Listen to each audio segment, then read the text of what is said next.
દેશભરના લાખો શિક્ષકોમાં ટેટ મુદ્દે ચિંતા વધી રહી છે। વર્ષ 2010 પહેલા નિયુક્ત થયેલા શિક્ષકોને કાયદાકીય અને નીતિગત સંરક્ષણ આપવાની માંગ સાથે શિક્ષક સંગઠનોએ કેન્દ્ર સરકાર સમક્ષ રજૂઆત કરી છે। શિક્ષકોનું કહેવું છે કે 23 ઓગસ્ટ 2010 પહેલા થયેલી તમામ નિમણૂક તે સમયના નિયમ મુજબ કાયદેસર હતી, તેથી પાછળથી લાગુ કરાયેલા ટેટના નિયમ તેમને લાગુ ન કરવા જોઈએ। 23 ઓગસ્ટ 2010ના રોજ એનસીટીઈ દ્વારા શિક્ષક પાત્રતા પરીક્ષા એટલે કે ટેટને લઘુત્તમ લાયકાત તરીકે જાહેર કરવામાં આવી હતી।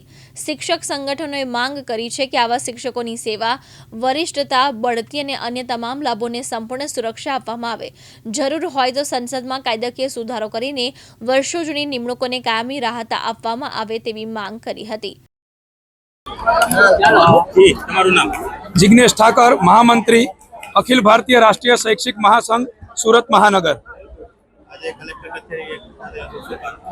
आदरणीय सुप्रीम कोर्ट द्वारा जे चुकादो आपवामां आवेलो छे के 2010 पहलाना तमाम शिक्षकोए टेटनी परीक्षा पास करवी फरजियात छे, त्यारे ए संदर्भमां समग्र भारत देशनी अंदर अखिल भारतीय राष्ट्रीय शैक्षिक महासंघ द्वारा आज रोज धरना अने आदरणीय कलेक्टरश्रीने आवेदनपत्र सुप्रत करवा माटेनो कार्यक्रम आपवामां आवेलो छे। ए संदर्भे सूरत महानगरना तमाम शिक्षको अने अखिल भारतीय राष्ट्रीय शैक्षिक महासंघ सूरतनी टीम वती अहींया धरणानो कार्यक्रम करवामां आवेलो छे अने धरણા बाद आदरणीय कलेक्टरश्रीने आवेदनपत्र सुप्रत करवामां आवशे।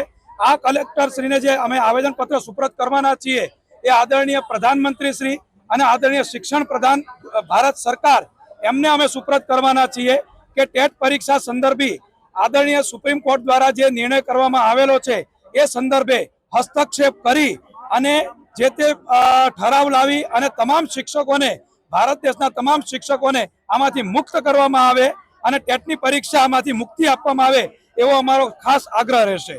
टेटनी परीक्षामां आवतो शुं खास છે કે શિક્ષકો તેનો વિરોધ કરી રહ્યા છે? शिक्षको टेटनी परीक्षानो विरोध નથી કરી રહ્યા, પરંતુ જ્યારે અમે તમામ પ્રકારની પરીક્ષા નીતિ નિયમોના આધારે અમારી ભરતી થયેલી છે અને આજે 25 વર્ષ પછી અચાનક જ્યારે ટેટની પરીક્ષા લેવા માટે નક્કી કરવામાં આવ્યું છે એ અમારા સ્વમાન પર સ્વમાન હણાય એવો મુદ્દો હોવાથી તમામ શિક્ષકો આનો વિરોધ કરી રહ્યા છે। અત્યારે 1700 થી 2000 જેટલા શિક્ષક મિત્રો કલેક્ટર કચેરી ખાતે ઉપસ્થિત છે। સુરત શહેર અને સુરત ગ્રામ્ય એમનો સંયુક્ત કાર્યક્રમ છે અને જો આ ટેટ પરીક્ષા લેવામાં આવે તો ગુજરાતના લગભગ 75000 શિક્ષકોને આની અસર થવા જઈ રહી છે। અત્યારે અમારા પ્રાંતમાંથી અમને મળેલી સૂચના મુજબ આજરોજ આવેદનપત્ર અને ધરણાનો કાર્યક્રમ છે, તેમજ જો આનાથી નિરાકરણ નહીં આવે તો 28 તારીખે પ્રાંત કક્ષાએ અમારી કારોબારી બેઠક છે અને પ્રાંત કક્ષાથી આગામી રણનીતિ નક્કી કરવામાં આવશે કે આગળનો કાર્યક્રમ શું હોઈ શકે। જે આપનું નામ, આપનો પરિચય? મારું નામ કિરીટ પટેલ, સુરત કોર્પોરેશન અધ્યક્ષ ABRSM। અમારી સરકાર સમક્ષ માંગણી છે કે સુપ્રીમ કોર્ટના આદેશને કારણે લગભગ ભારત દેશના 25 લાખ પરિવારો અને ગુજરાતના 75000 પરિવારોને આની અસર થઈ રહી છે। અમે સરકાર અને નામદાર કોર્ટને એટલી વિનંતી કરી રહ્યા છીએ કે નવી શિક્ષણ નીતિની અંદર દર વર્ષે શિક્ષકોને 50 કલાકની તાલીમ આપવામાં આવે છે, જેથી કરીને શિક્ષકો નૂતન પ્રવાહથી વાકેફ જ હોય છે। જો શિક્ષકોને પરીક્ષા લેવાનો ઉદ્દેશ્ય એ જ હોય કે શિક્ષકો નૂતન પ્રવાહથી વાકેફ થાય તો એ દર વર્ષે તાલીમના આધારે લોકો વાકેફ થતા જ હોય છે। નવી શિક્ષણ નીતિ આવતી હોય છે, નવા વિષયોની અંદર કંઈક ઉત્તરોત્તર વધારો થતો હોય છે, આ તમામ બાબતોની તાલીમના આધારે લોકો વાકેફ થતા હોય છે। તો અમારી માનનીય વડાપ્રધાન શ્રી, માનનીય શિક્ષણ મંત્રી શ્રી, કેન્દ્રીય નેતૃત્વને વિનંતી છે કે આ ટેટ પરીક્ષા સંદર્ભે આપ શ્રી કેન્દ્ર હસ્તક્ષેપ કરો અને શિક્ષકો પ્રત્યે સંવેદના રાખો। અત્યારે હાલ તમે ક્યાં આવ્યા છો અને શું અત્યારે કેટલા ધરના પર બેઠા છે, કેટલા લોકો? અત્યારે અમે સુરત જિલ્લા કલેક્ટર કચેરી પર ઉપસ્થિત છીએ અને આશરે લગભગ 1500 થી 1700 શિક્ષકો અહીંયા ઉપસ્થિત છે અને દરેક શિક્ષકની એક જ માંગ છે કે આની અંદર આપણને ન્યાય મળવો જોઈએ। સરકાર અને સુપ્રીમ કોર્ટે આમાં સંવેદના દાખવીને પોતાનો વિચાર ફરીથી એક વખત રજૂ કરવો જોઈએ। તમારી માંગ સ્વીકારવામાં નહીં આવશે તો આગળ કેવા પગલાં લેશો?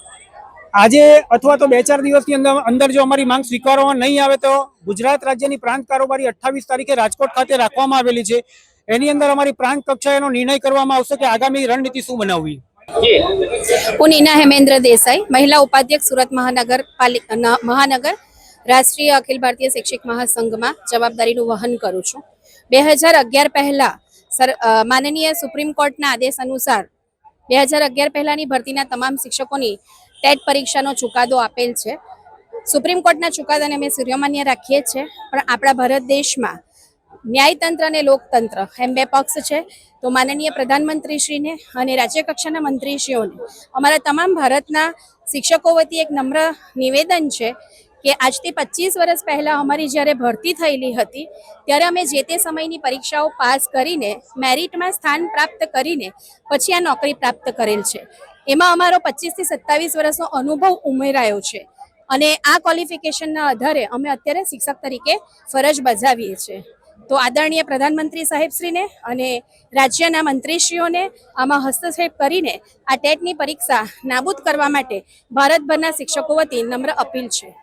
અખિલ ભારતીય રાષ્ટ્રીય શૈક્ષણિક મહાસંઘ દ્વારા તમામ સરકારી શાળાઓના શિક્ષકો દ્વારા આજે ધરના પ્રદર્શન સાથે જિલ્લા કલેક્ટર કચેરી ખાતે કલેક્ટરશ્રીને આવેદનપત્ર આપવા પોતાની રજૂઆત કરવા જઈ રહ્યા છે. ત્યારે આપ દ્રશ્ય જોઈ શકો છો કે અત્યારે મોટી સંખ્યામાં જે શિક્ષકો છે તે અહીં મોજૂદ છે.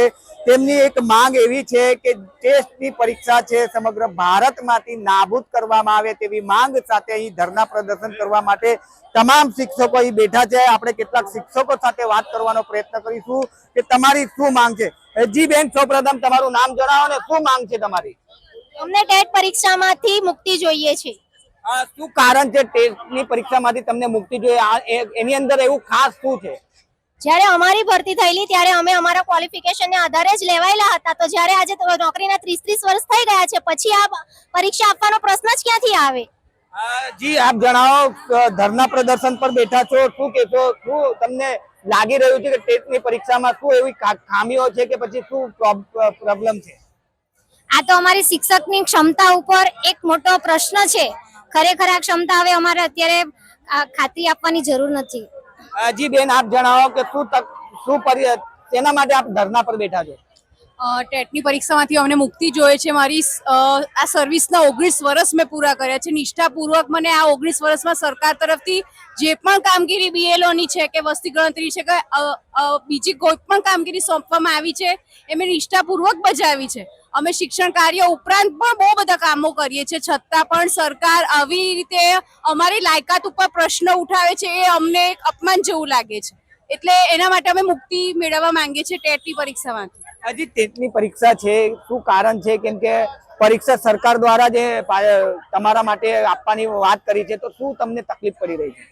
અમારી જ્યારે ભરતી થઈ ત્યારે આવા નિયમો નહોતા ટેટની પરીક્ષાના, ને અમારી ભરતી બધા સરકારના કાયદા કાનૂન અનુસાર જ થઈ છે. તેમ છતાં હવે 19 વર્ષ પૂરા થયા બાદ સરકાર કહે છે કે ટેટની પરીક્ષા અપાવો અને એ પરીક્ષામાં જો અમે પાસ નહીં થઈએ તો અમને નોકરીમાંથી વિલંબિત કરવામાં આવશે. તો તે અમારા માટે યોગ્ય નથી ને. જી, હજુ કેટલાક શિક્ષકો છે, મહિલા શિક્ષકો સાથે આપણે વાત કરવાનો પ્રયત્ન કરીશું. જી બેન, તમે જણાવો, શું તમે રજૂઆત લઈને આજે ધરના પર બેઠા છો? અમારી એટલી જ માંગણી છે કે આ ટેટ પરીક્ષા રદ થવી જ જોઈએ. 2010 પહેલાના શિક્ષકો માટે આ ટેટ પરીક્ષા એમણે ફરજિયાત કરી છે, પરંતુ આ ખરેખર ખોટું છે. અમે લોકો પૂરેપૂરી લાયકાત લઈને જ આવ્યા છે, લાયકાત લઈને જ નોકરી મેળવી છે અને આજે 18 વર્ષ શિક્ષણમાં થઈ ગયા અને અમે સારું શિક્ષણ આપીએ છીએ અને સરકાર જે કોઈ પણ કામગીરી બહાર પાડે છે એ અમે નિષ્ઠાપૂર્વક કરીએ જ છે. અત્યારે પણ વસ્તી ગણતરી ચાલે છે. અમે વસ્તી ગણતરી તે ઉપરાંત સ્કૂલમાં બાળકોના એડમિશનથી માંડીને હજારો કામગીરી છે તે અત્યારે પણ કરી જ રહ્યા છે. તો હવે આ બધું શું કામ? ટેટ એક્ઝામ અત્યારે શું કામ? આજે અમને આપવામાં કોઈ વાંધો નથી, એકવાર આપી પણ દે સરકાર, વારે વારે બધી પરીક્ષાઓ બહાર પાડતી જ રહેશે.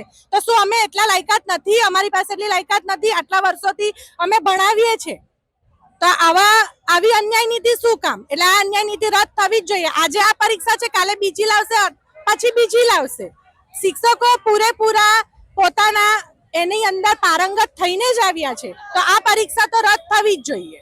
તમારી માંગણી સ્વીકારવામાં ન આવે સરકાર દ્વારા તો આગળની રણનીતિ શિક્ષકોની શું રહેશે? આગળ અમે આનાથી પણ ઉગ્ર આંદોલન કરીશું. બસ અમને હવે બહુ થઈ ગયું, બહુ થાકી ગયા છે શિક્ષકો પર. હજારો કામગીરીનો ભાર શિક્ષકો ઉપર વારે વારે મૂકવામાં આવે જ છે અને હવે અમે આ કામગીરીઓથી બી કંટાળ્યા છે ને વારે વારે હવે આ એક્ઝામો આવે છે, વસ્તી ગણતરી આવે છે, BLO, SIR, બધી હજારો કામગીરી શિક્ષકો પર લાદવામાં આવે છે. બસ આ બધું જ બંધ કરો ને અમને શાંતિથી વર્ગખંડમાં ભણાવવા દો. આ જ અમારી એક માંગ છે કે અમને ભણાવવા દો.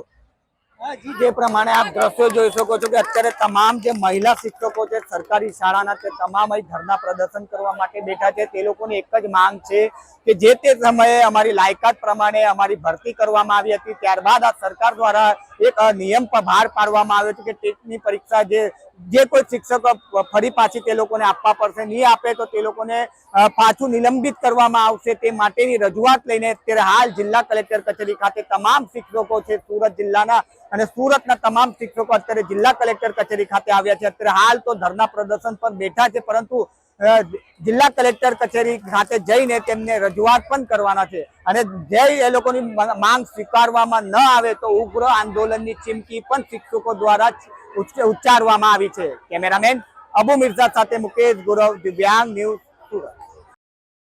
મુકેશ ગુરવ, દિવ્યાંગ ન્યૂઝ સુરત.